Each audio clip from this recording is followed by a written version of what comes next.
They just don't get it, do they? Vince refuses to get the picture. He refuses to get it. So WWE had their lowest record low rating the week prior, and they end the show on TLC with the edgy content with setting Bray Wyatt on fire, and you're just hyped up to think, oh, is this going to be the transitional phase from the PG era to the edgy content of dark violence? That's that USA Network reportedly demanded, and now there's reports conflicting that, which is the best way to sum up WWE logic. And you have Bray Wyatt now taking some time off and seemingly going through a cocoon metamorphosis phase. So what's WWE's best bet? Do they A, do quality storytelling, B, try, C, actually do something with Everett, or D, not do anything and just ruin everything? They went with D. So they have announced that in 2 weeks, the legends of WWE will return to Raw in 2 weeks to start off the new era of 2021's Monday Night Raw. The legend lineup includes the I can't believe he's still a thing Hulk Hogan, Ric Flair, Kurt Angle, Beth Phoenix, Torrie Wilson, Big Show, Jacquelyn, and Booker T, Sergeant Slaughter, Tatanka, Jeff Jarrett, Mickie James, Jimmy Hart, Carlito, Ivory, the Boogeyman, Mark Henry, IRS, Alicia Fox, Hillbilly Jim, Melina, and Michael P.S. Hayes.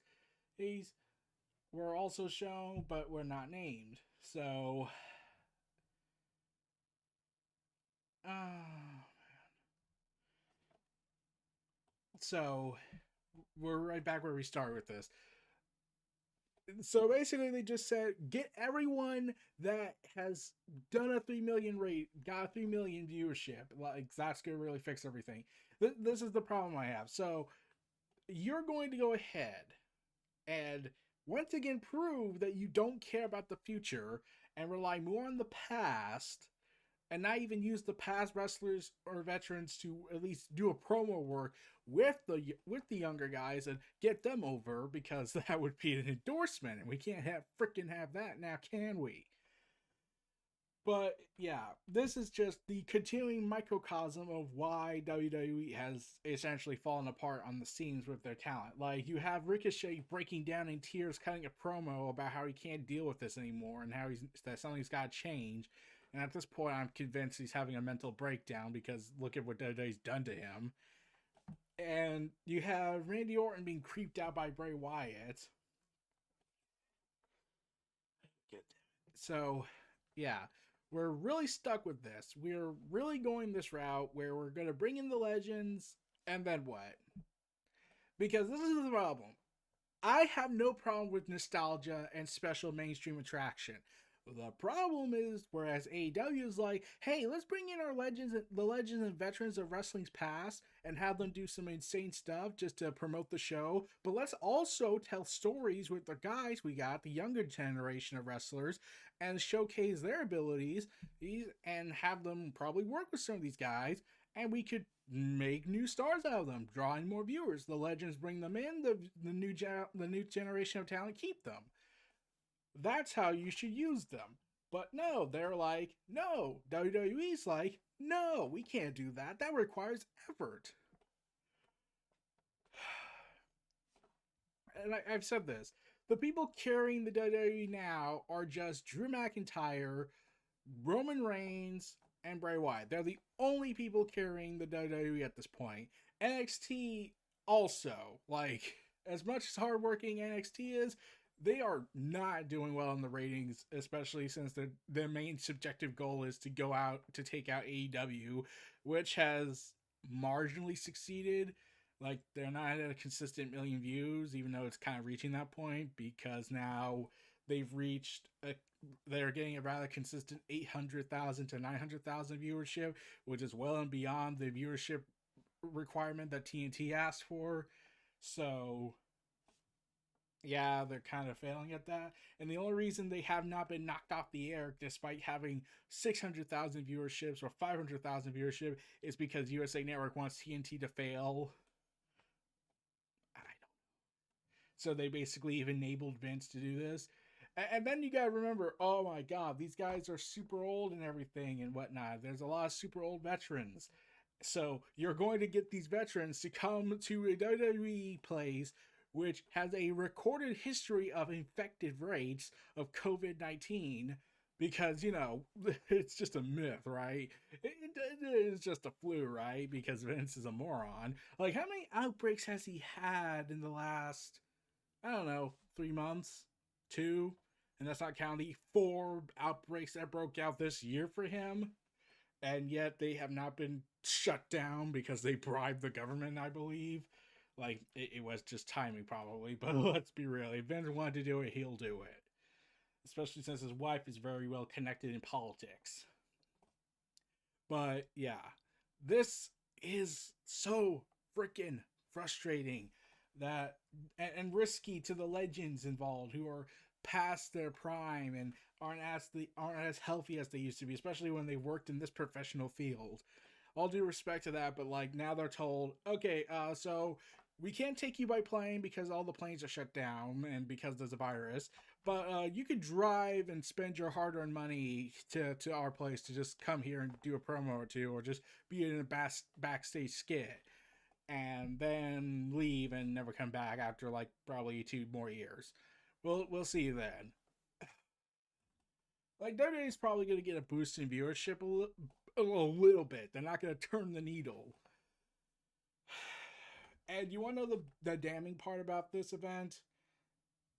I'm pretty sure it's not just a reactionary attack on the low rating and ignoring USA Network's demand, because at this point I'm pretty sure USA should start considering other options with the WWE's Monday Night Raw, because Vince isn't listening to reason. Like, after the Fox bought SmackDown for billions of dollars, that was it. That was the death note for Monday Night Raw, because now Vince doesn't care about Raw because it's not making him the money he wants.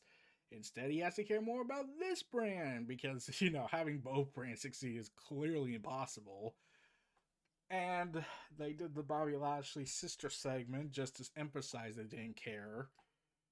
Oh, man. Also, I gotta ask, I thought Alicia Fox still wrestled. In fact, why isn't Mickie James wrestling? I thought she was cleared now, or has been cleared by now. And Melina, like everyone knew, Melina was coming back, so why just do it offhand? Sad. Just sad. At least we get Carlito. Like, yeah. But the biggest problem with this, like I said, this is not just a reactionary to the low ratings, because of course it is, instead of preparing for a big reset or do something big. In fact, it's rumored the big reset is going to happen at Royal Rumble, because that's going to fix everything unless you don't try. No. You want to know what the big problem with this event is? It's not going to do well in ratings. While it has a different time zone and they air in the morning, they have to basically compete with Wrestle Kingdom Part 1. So, yeah.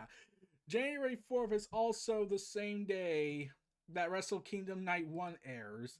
Yeah, I'm confused as much as you are about it being on a Monday.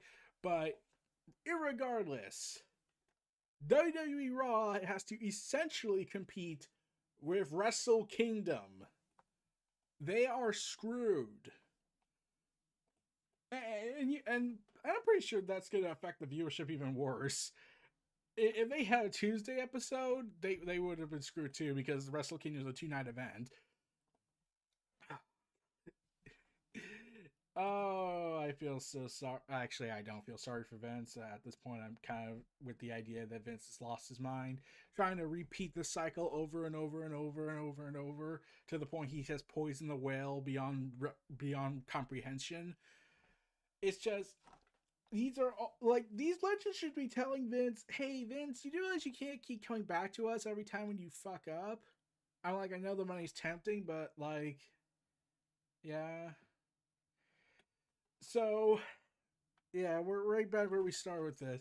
And WWE had a Raw reunion back in July of 2019, and while they had some legends show up, they didn't have like a big reunion special. So they had went a whole year out doing a big epic reunion, bringing in all the legends and veterans just to boost the viewership up. No. They actually had the new talent and occasionally a legend or two popping in. but not like on the magnitude they're doing it again with. So yeah, it just sucks. It just sucks.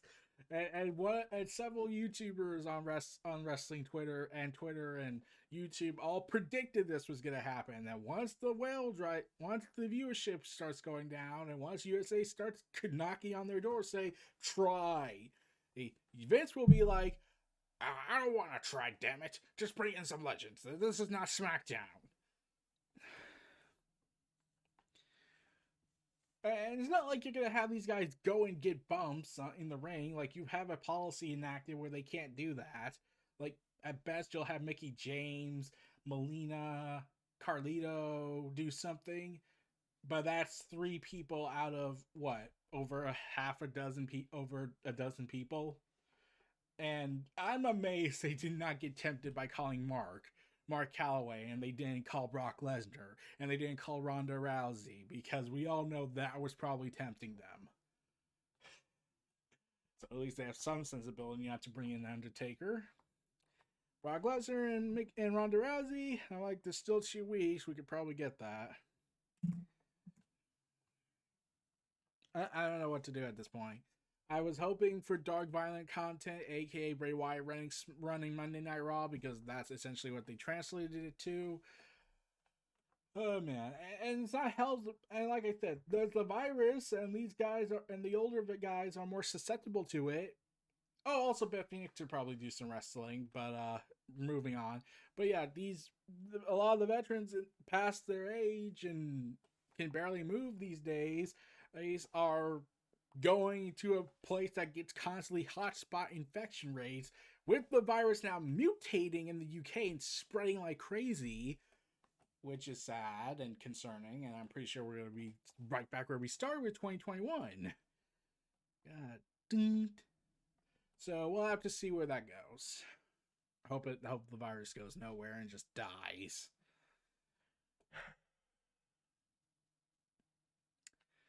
Okay, well, let's see. They failed miserably. They lost my attention again. I'm just gonna have to stick to doing highlights again.